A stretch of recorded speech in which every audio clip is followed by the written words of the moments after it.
Back with the WMAY Morning Newsfeed. I'm Greg Bishop. You can always get a hold of me. It's real easy. Find me on Twitter, Facebook, Instagram, YouTube even, Bishop on Air. You can also email me, bishoponair@gmail.com. Let's now talk with a rideshare driver out of Chicago who is representing himself in a case he brought against the Illinois Department of Public Health over mask mandates. Justin Mahwikizi joins us on the WMAY Morning Newsfeed. Justin, thanks for taking time with us this morning. I guess let's just get right to it. What's the latest in this case that you filed back in March?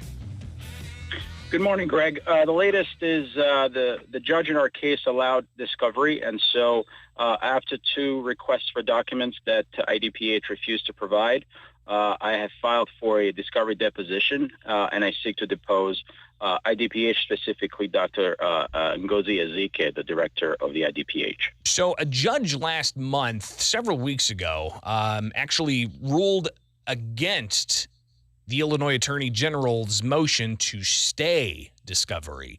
What's it been like leading up to what was ruled last month by the judge in Cook County?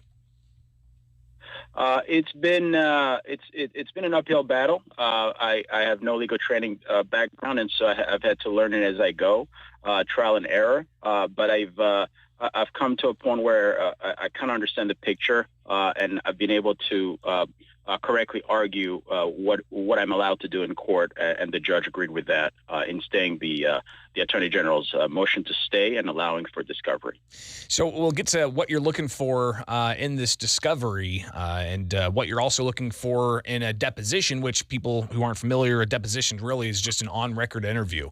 And usually an attorney will talk to plaintiffs and defendants. They'll have different types of depositions that happen, and really it's just an on-record Q&A of various issues pertinent to the case.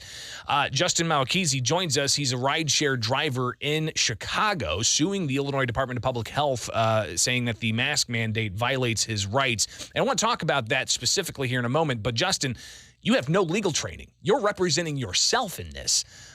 We talked briefly yesterday, and you said you went from 0 to 60 in legal understanding just for this case. Give us your background. How long have you been in Chicago, and how long have you been wanting to be an attorney but just not able to, do it until now? I've been in Chicago since 2009 when I moved here from the East Coast to attend the University of Chicago.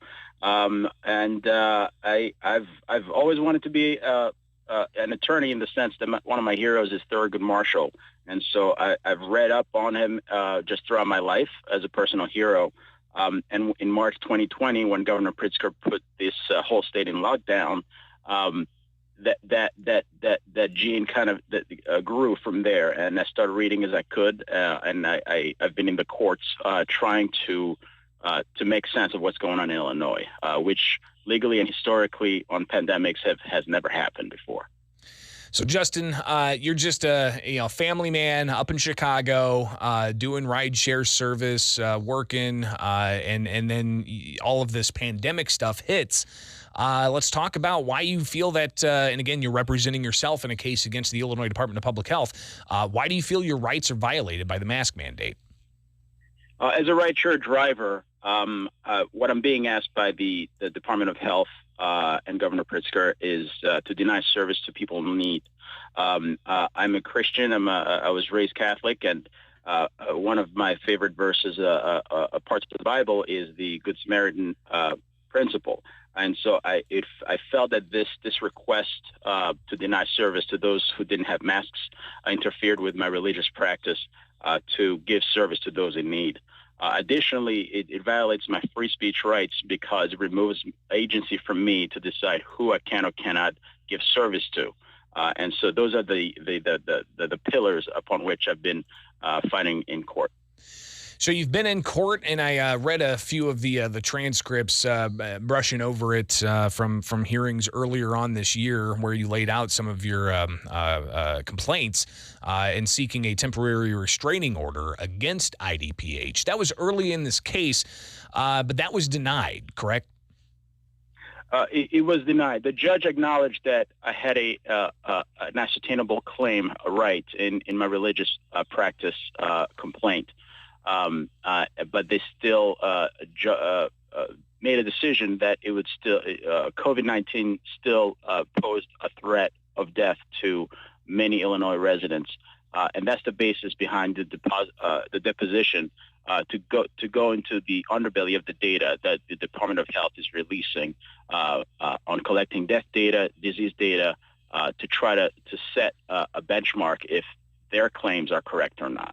Justin Mahwikizi joins us on the WMAY Morning Newsfeed. He's suing IDPH, and a Cook County judge said that IDPH's motion through the Attorney General to stay discovery, they denied that. So ultimately, they said that the deadline was September 1st for some kind of response from IDPH to you to get some discovery documents, and you say that they're not cooperating with that.